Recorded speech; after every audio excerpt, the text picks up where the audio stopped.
Assalamualaikum warahmatullahi wabarakatuh. Alhamdulillahirabbil alamin wassalatu wassalamu ala asyrafil anbiya wal mursalin sayyidina wa habibina Muhammadin wa ala alihi wa sahbihi man amma ba'du. Anak-anakku semua, siswa Madrasah Aliyah Miftahullah Ngelawak Kertosono, terutama siswa baru kelas 10 2021-2022 yang sangat saya cintai. Alhamdulillah kita telah diberi keberkahan, kenikmatan, sehingga pada saat ini kita bisa bermujaahah, bisa melaksanakan kegiatan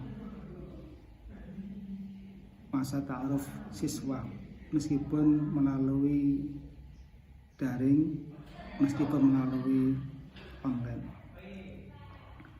Tentunya kita berharap apa yang disampaikan ini bisa memberikan kemanfaatan kepada anak-anakku semua. Anak-anakku semua, para materi hari ini yang direncanakan untuk saya adalah tentang kepesantrenan. Artinya mengapa ini diberikan sebagai materi di masa ta'aruf siswa ini? Karena kita mengetahui bahwa madrasah kita, Madrasah Miftahullah Ngelawak Kertosono, merupakan bagian lembaga pendidikan yang di bawah naungan Yayasan Pondok Pesantren Miftahullah Ngelawak Kertosono, di samping lembaga-lembaga pendidikan yang lain.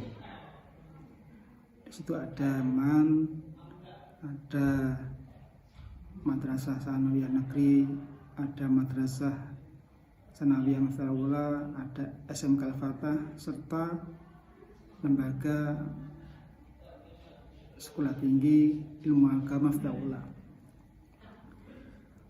Oleh karena itu, kita harus banyak mengenal, mengetahui bagaimana keberadaan dan eksistensi pondok pesantren itu sendiri. Bahwa pondok kita bagaimana pondok pesantren yang lain didirikan oleh muassis, yaitu Mbah Yai Abdul Fattah, dengan perjuangan, dengan pengorbanan.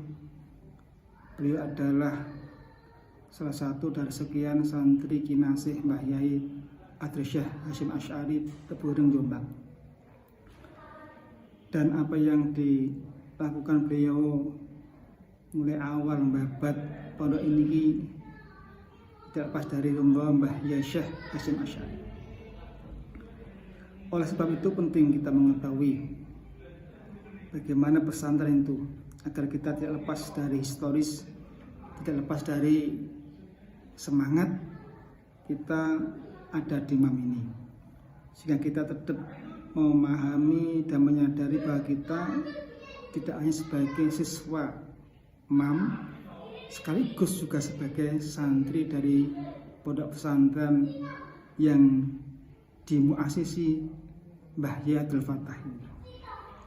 Anak-anakku semua, kalau kita berbicara pesantren tentunya tidak lepas dari historis, sejarah masuknya Islam itu sendiri, yang ada beberapa versi, ada yang abad ke-8, ada yang mengatakan abad yang ke-13 dan seterusnya. Tapi yang jelas bahwa pesantren memiliki jasa yang besar bagi penyebaran dan pengembangan agama Islam di Nusantara ini. Yang pertama tentu kita akan memahami tentang makna pesantren itu sendiri, bahwa kepada kata-kata pesantren sudah sangat akrab di telinga kita, di samping kata pondok yang bermakna tempat tinggal atau bangunan yang sederhana yang dibuat dari bambu atau kayu dan lainnya. Kalau istilah pesantren berasal dari kata santri, ada yang mengatakan ahli, ada kata santri, yang kemudian mendapat imbuhan arti pesantren yang artinya tempat tinggal santri. tempat tinggal santri. Sedangkan santri sendiri ada mengatakan berasal dari bahasa Tamil yang berarti guru mengaji, guru yang mengajarkan ilmu-ilmu agama. Ada mengatakan bahwa santri berasal dari bahasa yang lain, bahasa India, sastri, berarti orang yang tahu, mengenal atau ahli bidang kitab suci agama Hindu tentunya, sastri. Pesantren itu sendiri sudah lebih dikenal 500 tahun yang lalu, terutama di Jawa dan sekitarnya. Di Jawa Timur sendiri ada namanya pondok, ada pesantren. Kalau di daerah Pasundan ada pondok. Kalau di Aceh ada namanya ada Dayah atau Maunasah. Daerah lain ada namanya Surau dan seterusnya. Itulah nama-nama keakraban yang merupakan nama lokal. Pesantren ini yang paling penting dikatakan pesantren, dikatakan sebagai pesantren sebagai tempat lembaga pendidikan keagamaan yang mengajarkan sekaligus mengembangkan dan menyebarkan ilmu agama Islam. Pesantren dalam perkembangannya tidak lepas dari elemen atau unsur yang mendukungnya. Yang pertama adalah pondok. Ini pondok unsur yang pertama dari pesantren itu sendiri, yang diatur sebagai tempat tinggal santri, sebagai untuk istirahat dan seterusnya, di samping sebagai tempat untuk kegiatan-kegiatan santri yang lainnya. Tidak hanya untuk istirahat, tapi juga aktivitas santri yang lainnya. Awalnya pondok dalam pesantren itu sangat sederhana. Para santri kemudian datang membangun sendiri dengan swadaya dari bambu dan seterusnya. Kemudian sebagai tempat tinggal dan kegiatan aktivitas sehari-hari. Yang kedua adalah unsur dari pesantren adanya masjid atau musola sebagai tempat yang penting, sebagai tempat untuk kegiatan ibadah, juga tempat untuk kegiatan pengajian. Biasanya awalnya pesantren sebelum berkembang menjadi besar diawali dari sebuah musola yang kecil. Sebelum adanya pondok atau asrama atau godaan, biasanya mereka itu membangun musola atau tempat ibadah dulu. Kemudian para santri tidurnya juga di emperan musola atau emperan masjid. Kemudian berkembang mereka membangun pondok, membangun asrama. Dan masjid atau musola sebagai pusat pendidikan ini juga kalau kita lihat dilepas dari sejarah baginda Rasulullah yang ketika di Madinah juga pertama kali ada yang dibangun adalah masjid. Kemudian para sahabat mengaji, kemudian beribadah juga di masjid. Sehingga ada namanya ahli suffah, sahabat-sahabat yang memang kegiatannya niku di masjid. Sehari-hari juga di masjid. Yang ketiga unsur atau elemen dari pesantren adalah santri. Santri ini sebagai dapat dikatakan sebagai objek dalam pendidikan kepesantrenan.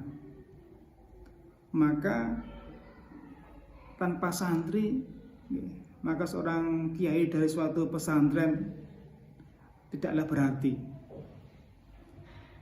Kualitas suatu pesantren dari seorang kiai dapat dilihat dari santrinya. Jadi kalau santrinya hebat kualitas atau mungkin juga kuantitasnya juga besar, maka menunjukkan pesantren juga hebat, juga besar. seberapa hebatnya santri, seberapa kualitas santri atau kemanfaatan santri dalam masyarakat, menunjukkan eksistensi pesantren itu sendiri. Maka dalam awal-awal perkembangannya, kalau kita lihat dalam sejarah, santri bisa dibagi dua, ada santri yang mukim, ada santri yang non mukim. Santri mukim atau santri yang menetap di lingkungan pesantren, yaitu mereka 24 jam di pesantren, ngaji di pesantren, kemudian tidur di pesantren, dan seterusnya. Ini santri mukim, santri yang menetap di lingkungan pesantren bersama dengan sang kiainya. Yang kemudian ada yang namanya santri non mukim, itu atau santri yang duduk, santri yang tidak bertempat tinggal di pesantren selama 24 jam. Mereka datang di pesantren untuk kegiatan pengajian atau pendidikannya, kemudian pulang lagi. Dalam hal ini dulu ada istilah namanya santri kalong. Itu santri yang kemudian berangkat pagi atau siang, ya, siang sore, kemudian malam ngaji, sore ngaji, kemudian malam tidur di pondok, setelah itu kemudian setelah subuh pulang. Ada yang seperti itu, santri kalong. Tapi dia tidak 24 jam di pesantren. Ini santri sebagai bagian yang penting dalam kepesantrenan. Yang keempat ada namanya unsur, yaitu kiai. Kiai adalah bagian terpenting dalam suatu pesantren, sehingga perkembangan baik tidaknya pesantren, setelah bagaimana corak pesantren sangat tergantung dari kiai ini. Sehingga kiai itu figur yang utama dalam pesantren itu sendiri. Kalau kita lihat dalam istilah Jawa, jadi kiai itu adalah orang yang memiliki kelebihan. Sehingga tidak hanya orang sebetulnya dalam Jawa itu. Ada pusaka kiai, bahkan ada lembun itu juga kiai selamat. Jadi kiai itu awalnya ada orang yang memiliki kelebihan-kelebihan tertentu.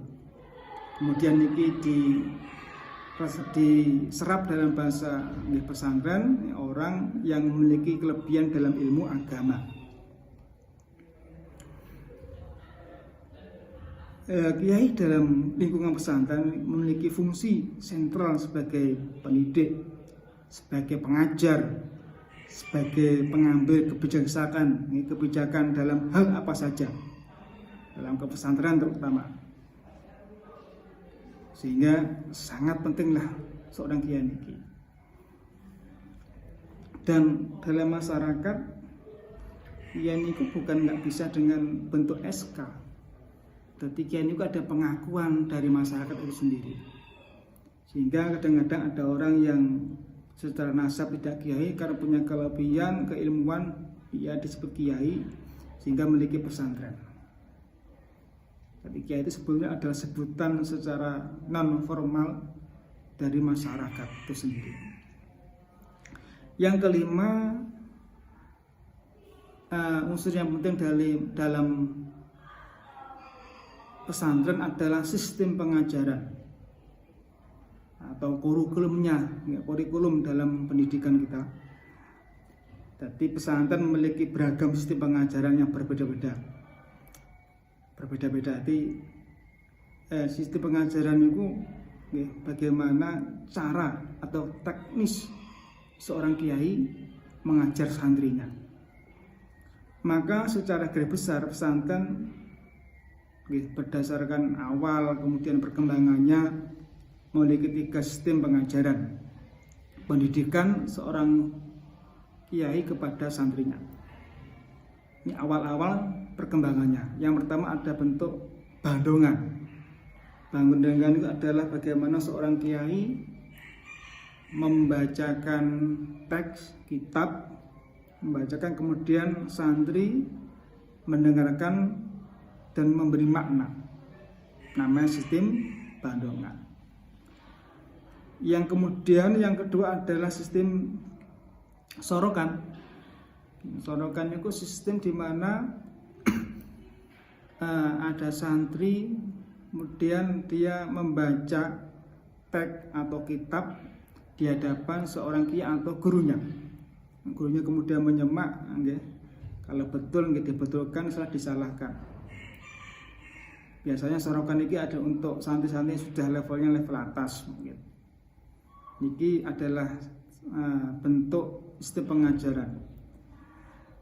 Yang kedua, yang ketiga adalah ada bentuk madrasah klasikal.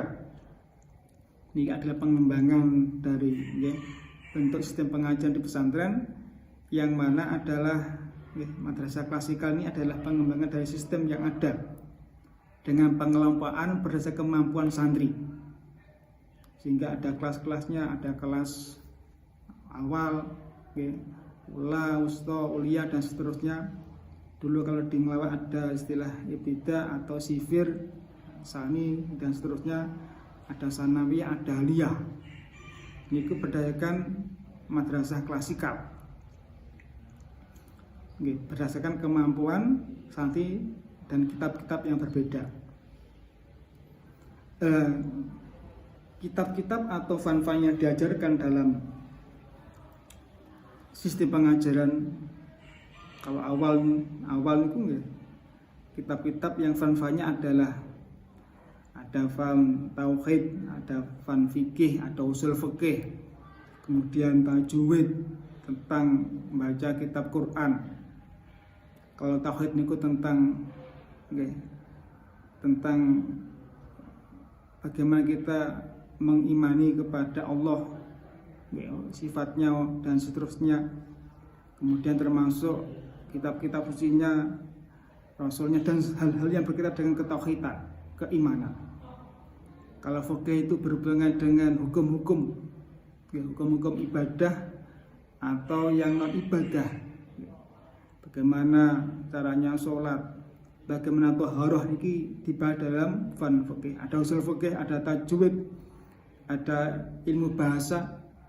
Kalau di pondok kita yang diajarkan ada dua, ada nahwu sorof. Bahasa itu luas, ada balaghah dan seterusnya. Kemudian ada ilmu hadis, ada ilmu tafsir, akhlak, tasawuf. Ini adalah ilmu-ilmu yang diajarkan dalam sistem pengajaran di pesantren. Anak-anakku semua peserta dari masa ta'aruf siswa Madrasah Aliyah Miftahullah, bahwa pesantren adalah bagian dari masyarakat Indonesia itu sendiri. Artinya ketika zaman berubah, maka pesantren juga berubah. Kalau kita lihat awal bahwa pesantren itu memang meskipun tidak diketahui awalnya kapan masuknya, ada mengatakan tadi abad yang ke-13, 12. Ada yang mengatakan bahwa awal tadi niku diawali dari zamannya Syekh Maulana Malik Ibrahim tahun 1399 Masehi, kemudian diteruskan oleh Raden Rahmat Sunan Ampel dengan mendirikan di Surabaya. Kemudian ada Sunan Giri, Sunan Bonang, yang kemudian terus berkembang sampai sekarang. Tentunya pesantren juga berubah. Pesantren kemudian berubah karena memang zamannya berubah, masyarakatnya berubah, tatanan sosial juga berubah. Artinya pesantren yang awal perkembangannya hanya mengajarkan ilmu-ilmu agama dengan sistem sederhana, kemudian menjadi pesantren dengan corak sistem yang berbeda. Sehingga pesantren sekarang ini mungkin bisa dilihat, bisa dipilah ada 3 bentuk pesantren yang masih ada sekarang, yaitu pesantren salaf, kemudian ada bentuk pesantren kholaf, ada pesantren semi salaf. dan modern. Kalau pesantren salaf artinya pesantren yang masih mengajarkan ilmu-ilmu salaf, kitab-kitab kuning, turos-turos kuning yang dari awal, dengan cara-cara yang sang salaf dengan memaknani dengan bentuk bandungan dan sorokan. Itu masih banyak, masih ada di sini. Yang pesantren yang salaf masih ada. Mungkin ada beberapa, ya, ada beberapa yang pondok yang masih mengugemi pondok salaf. Seperti mungkin pondok di Nganjuk ada pondok Ngedong Sari, mungkin di Kertosono ada pondok Pendanasri, meskipun tidak pas plek pondok pesantren salaf, karena sebagian ada santrinya yang belajar di pendidikan yang lainnya, kemudian yang lain-lainnya. Pesantren yang masih kental dengan masa tradisional. Yang di Bahrain itu ada pesantren tertek yang memang tidak hanya pondok kilatan, nanti ngaji setahun 2 tahun khatam kemudian ganti lagi, itu salaf, hanya mengaji kitab-kitab kuning secara bandungan atau yang lainnya. Kemudian ada pesantren kholaf modern, artinya pesantren yang sudah berbeda dengan pesantren salaf. Jadi mereka kemudian tidak mengajarkan sistem yang lama, tapi modern. Di situ ada masukan bahasa Inggris, ada memasukkan ilmu yang lainnya, bahkan mungkin dengan teknologi. Tapi modelnya pesantren, namanya juga pesantren. Kita lihat ada pesantren Gontor, itu bentuk pesantren yang modern. Ada di Kertosono ada pesantren Al Barokah, di Patian Rowo pesantren Barokah, dan seterusnya. Ada bentuk pesantren yang semi salaf dan modern, artinya masih menggunakan bentuk yang lama tapi juga menerima bentuk-bentuk yang modern. Modern artinya adanya kegiatan pendidikan yang lainnya, juga masukkan kurikulum yang modern. Kurikulumnya modern, seperti contohnya mungkin pondok kita sendiri, pondok Miftahul Ulang Lawak Kertosono, pondok Tambak Beras, pondok Denanyar, dan seterusnya.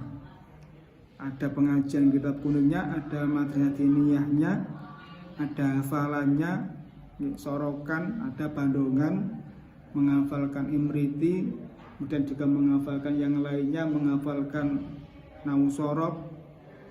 Tapi si lain juga menerima kurikulum, tidak hanya sekolah di diniyah atau ngaji kitab, tapi juga ngaji di lembaga pendidikan. Ada yang di aliyah, di sanawiyah, negeri swasta, kemudian ada kegiatan yang lainnya di klub dan seterusnya. Ini bentuk-bentuk semi.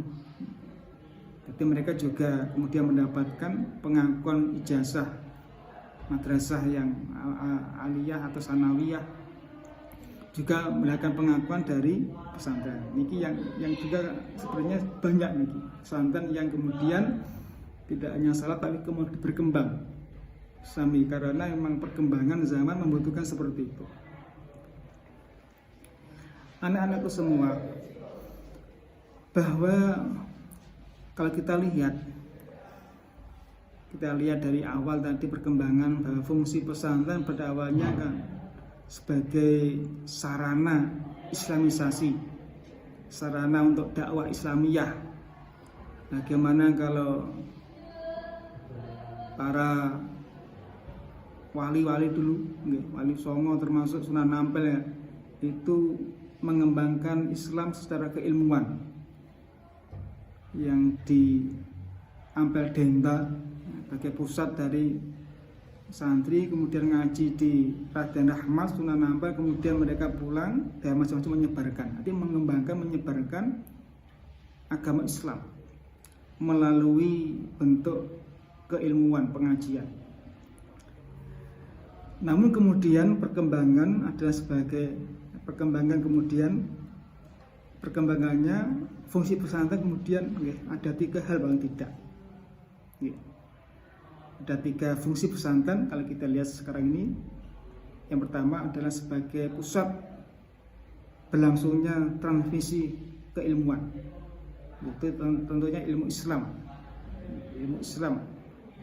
sebagai pusat berlangsungnya transmisi. Jadi ada sang kiai kemudian memberikan ilmunya kepada santri mengembangkan di daerah masing-masing.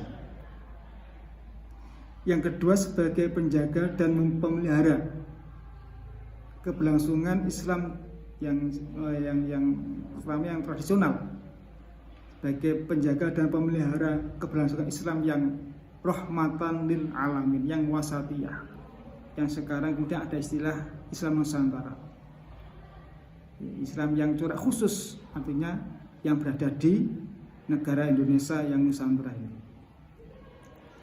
Yang ketiga, sebagai pusat reproduksi dari ulama, karena memang di pabriknya ulama ini adalah pesantren, sebagai produksi dari ulama yang ahli ilmu, terutama ilmu keagamaan.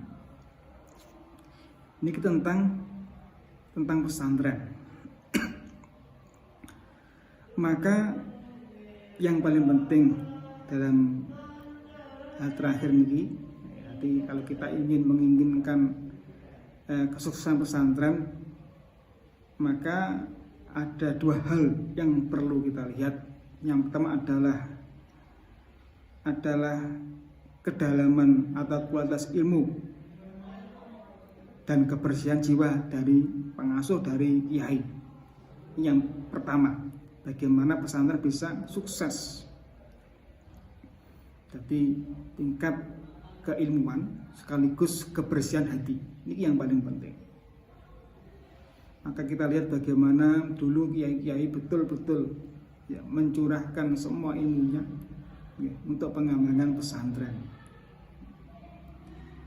Yang kedua, bahwa kesuksesan pesantren ini juga tergantung tentang kesungguhan dan keikhlasan santri itu sendiri. Kesungguhan atau kesungguhan sekaligus semangat santri.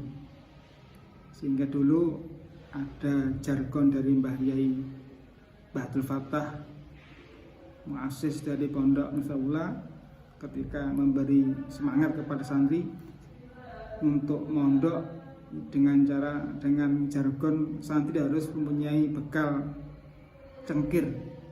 Artinya apa? Kencenge pikir, harus sungguh-sungguh. Ini selaras dengan dawuh man jada wajada. Barang siapa yang bersungguh-sungguh maka akan mendapatkan. Ini kalau kesuksesan dari pesantren.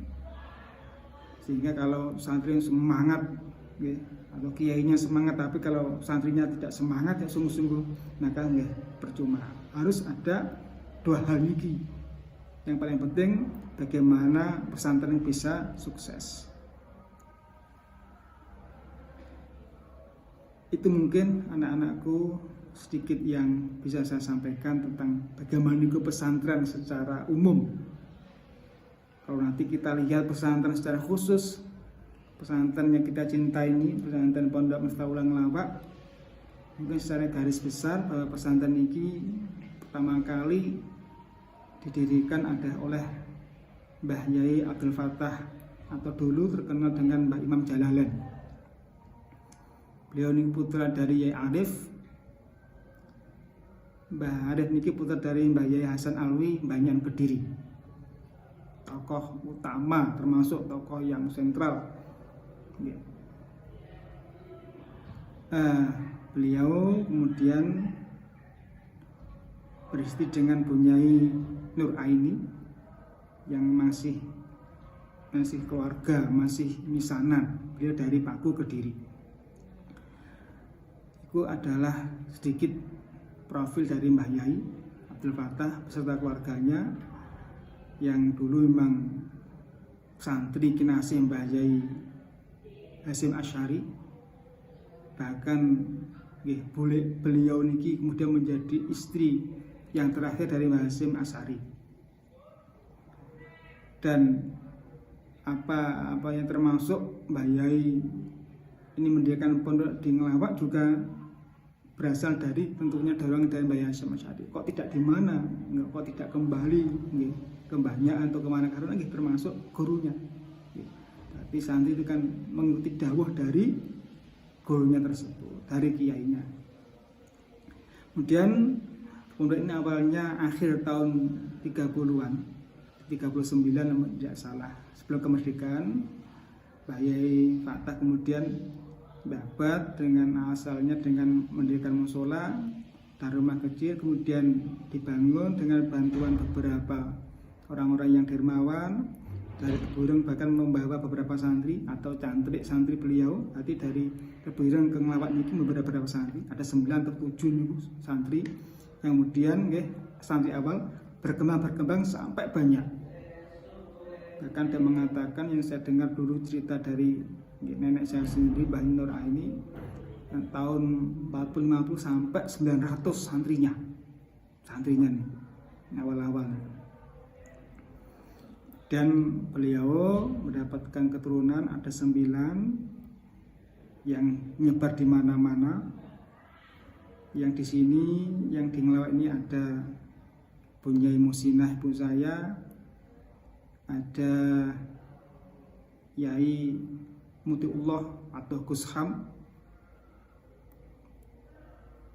Nomor 2 ada Yai Abdul Qadir dulu, yang nomor 3 nih, putra yang ketiga. Yang kemudian ada Gusham atau Yai Mutiullah, tapi putra yang ke-8. Yang lainnya menyebar, ada yang di Plosorejo, Baron, Maduh, ada yang di Jogja, ada yang di Tambak Beras, bahkan ada yang ada di Makassar atau Sulawesi. Kemudian berkembang pondoknya, yang kemudian asalnya bentuk klasikal tradisional, kemudian sekitar tahun 1968 dinegrikan, tentu atas persetujuan beliau, menjadi MAIN, Madrasah Tinggi Agama Islam, dan MTSIM dinegrikan. Dan pada setelah setahun berikutnya, tahun 1969 beliau wafat, meninggalkan keluarga beliau dan pesantren beliau.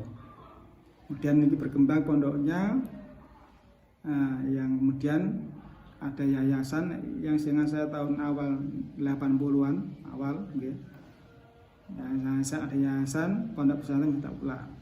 Dan tahun itu juga tahun awal 80-an, 85-86, ingat saya, didirikan ada MAM, Madrasah Aliyah Miftahullah. Tapi setelah adanya MAN negeri, kemudian tahun 80 akhir pertengahan, 85-86 saya ingat saya, kemudian MAM dilahirkan.